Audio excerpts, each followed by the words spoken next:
أعوذ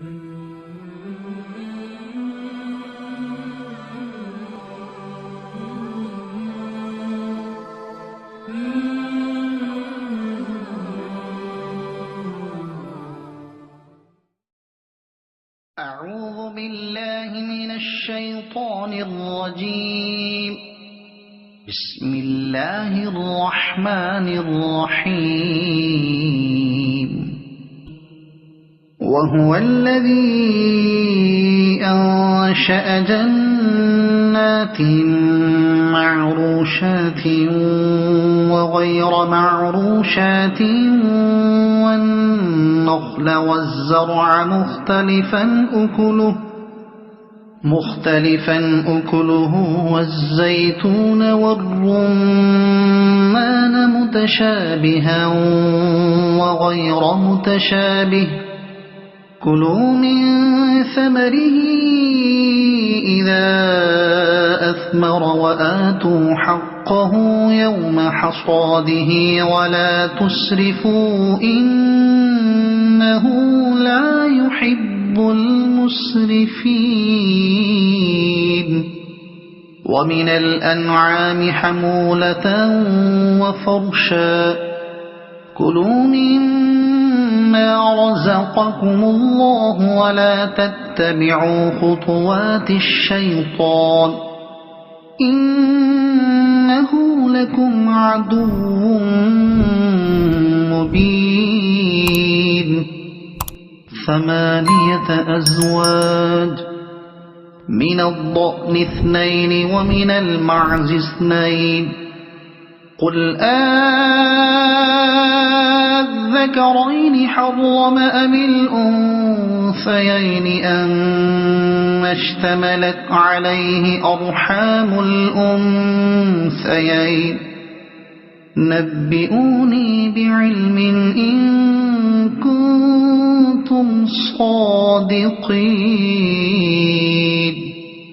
ومن الإبل 2 ومن البقر 2 قل الذكرين حرم أم الأنثيين أما اشتملت عليه أرحام الأنثيين أم كنتم شهداء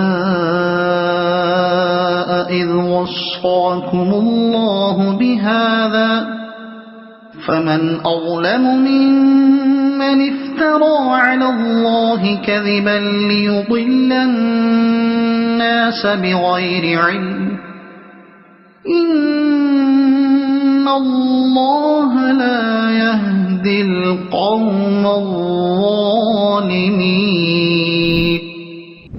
صدق الله العظيم.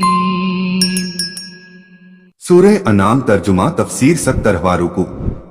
اللہ کے نام سے شروع جو بہت مہربان رحمت والا.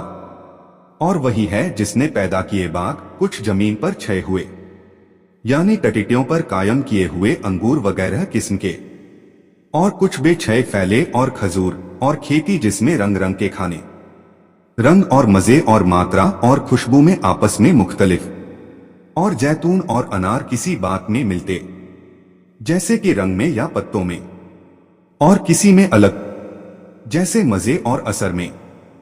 کھاؤ اس کا پھل جب پھل لائے اور اس کا حق دو جس دن کٹے. معنی یہ ہے کہ یہ چیزیں جب پھلیں کھانا تو اسی وقت سے تمہارے لیے جائز ہے اور اس کی زکوٰۃ یعنی 10واں حصہ اس کے پورے ہونے کے بعد واجب ہوتا ہے جب کھیتی کاٹی جائے یا پھل توڑے جائیں. لکڑی بانس گھاس کے سوا زمین کی باقی پیداوار میں اگر یہ پیداوار بارش سے ہو تو اس میں 10واں حصہ واجب ہوتا ہے اور اگر رہٹ وغیرہ سے ہو تو 5واں حصہ. اور بیجا نہ خرچو. امام احمد رضا خان رحمت اللہ علیہ نے اسراف کا انواد بیجا خرچ کرنا فرمایا. بہت عمدہ انواد ہے. اگر کل مال خرچ کر ڈالا اور اپنے بال بچوں کو کچھ نہ دیا اور خود فقیر بن بیٹھا تو صدیقہ قول ہے کہ یہ بیجا خرچ ہے.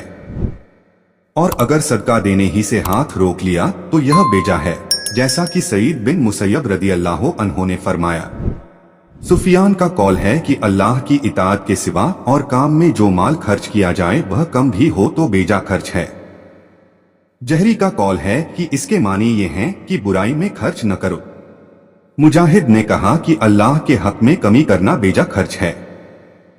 अगर बुकबैस पहाड़ सोना हो और उस पूरे को खुदा की राह में खर्च कर दो तो बेजा खर्च न हो, और 1 दरहम बुरे काम में खर्च करो तो बेजा खर्च कहलाए। बेशक बेजा खर्चने वाले उसे पसंद नहीं। और मवेशी में से कुछ बोझ उठाने वाले और कुछ जमीन पर बिछे। चौपाए 2 किस्म के होते हैं, कुछ बड़े जो लादने के काम में आते हैं, कुछ छोटे जैसे कि बकरी वगैरह जो इस काबिल नहीं। उनमें से जो अल्लाह ताला ने हलाल किए उन्हें खाओ, और जहालत के दौर के लोगों की तरह अल्लाह की हलाल की हुई चीजों को हराम न ठहराओ। खाओ उसमें से जो अल्लाह ने तुम्हें रोजी दी, और शैतान के कदमों पर न चलो, बेशक वह तुम्हारा खुला दुश्मन है। 8 नर और मादा, 1 जोड़ भेड़ का और 1 जोड़ बकरी का। तुम फरमाओ क्या उसने दोनों नर हराम किए या दोनों मादा, या वह जिसे दोनों मादा पेट में लिए हैं। यानी अल्लाह ताला ने न भेड़ बकरी के नर हराम किए, न उनकी मादाएं हराम की, न उनकी औलाद। तुम्हारा यह काम कि कभी नर हराम ठहराओ, कभी मादा, कभी उनके बच्चे, ये सब तुम्हारे दिमाग की उपज है और नफ्स के बहकावे का अनुकरण। कोई हलाल चीज किसी के हराम करने से हराम नहीं होती। किसी इल्म से बताओ अगर तुम सच्चे हो। और 1 जोड़ ऊंट का और 1 जोड़ गाय का। तुम फरमाओ क्या उसने दोनों नर हराम किए या दोनों मादा, या वह जिसे दोनों मादा पेट में लिए हैं। इस आयत में जहालत के दौर के लोगों को फटकार गया जो अपनी तरफ से हलाल ठहरा लिया करते थे, जिनका बयान ऊपर की आयतों में आ चुका है। जब इस्लाम में अहकाम का बयान हुआ तो उन्होंने सैयदे आलम सल्लल्लाहु अलैहि वसल्लम से झगड़ा किया, और उनका वक्ता मालिक बिन औफ जिश्मी सैयदे आलम सल्लल्लाहु अलैहि वसल्लम की खिदमत में हाजिर होकर कहने लगा कि या मोहम्मद सल्लल्लाहु अलैहि वसल्लम, हमने सुना है आप उन चीजों को हराम करते हैं जो हमारे बाप दादा करते आए हैं। हुजूर ने फरमाया, तुमने बगैर किसी असल के कुछ किस्में चौपायों की हराम कर ली, और अल्लाह ताला ने 8 नर और मादा अपने बंदों के खाने और उनसे नफा उठाने के लिए पैदा किए। तुमने कहां से इन्हें हराम किया? इनमें नापाकी नर की तरफ से आई या मादा की तरफ से? मालिक बिन औफ यह सुनकर स्तब्ध और भौचक्का रह गया, कुछ बोल न सका। नबी सल्लल्लाहु अलैहि वसल्लम ने फरमाया, बोलता क्यों नहीं? कहने लगा, आप फरमाइए, मैं सुनूंगा। सुभान अल्लाह। सैयदे आलम सल्लल्लाहु अलैहि वसल्लम के कलाम की कुव्वत और जोर ने जिहालत वालों के वक्ता को साकित और हैरान कर दिया, और वह बोल ही क्या सकता था। अगर कहता कि नर की तरफ से नापाकी आई तो लाजिम होता कि सारे नर हराम हो। अगर कहता कि मादा की तरफ से तो जरूरी होता कि हर एक मादा हराम हो। और अगर कहता कि जो पेट में है वह हराम है तो फिर सब ही हराम हो जाते, क्योंकि जो पेट में रहता है वह नर होता है या मादा। वो जो सीमाएं कायम करते थे और कुछ को हराम और कुछ को हलाल ठहराते थे, इस तर्क ने उनके इस दावे को झूठा साबित कर दिया। इसके अलावा उनसे ये पूछना कि अल्लाह ने नर हराम किए हैं या मादा या उनके बच्चे, यह नबुव्वत के इनकार करने वाले विरोधी को नबुव्वत का इकरार करने पर मजबूर करता था, क्योंकि जब तक नबुव्वत का वास्ता न हो तो अल्लाह ताला की मर्जी और उसका किसी चीज को हराम फरमाना कैसे जाना जा सकता है। चुनांचे अगले वाक्य ने इसको साफ किया है। क्या तुम मौजूद थे जब अल्लाह ने तुम्हें यह हुक्म दिया? जब यह नहीं है और नबुव्वत का तो इकरार नहीं करते तो हलाल हराम के इन अहकाम के अल्लाह की तरफ जोड़ना खुला झूठ और खालिस मन घड़ंत है। तो उससे बढ़कर जालिम कौन जो अल्लाह पर झूठ बांधे कि लोगों को अपनी जिहालत से गुमराह करे। बेशक अल्लाह जालिमों को राह नहीं दिखाता। अल्लाह अज्जव जल्ला ने सच फरमाया। तर्जुमा और तफसीर कंजुल ईमान। अल्लाह की बारगाह में दुआ है कि अल्लाह अज्जव जल्ला हम सभी को कुरान और इस्लाम के मुताबिक जिंदगी गुजारने की तौफीक अता फरमाए, आमीन।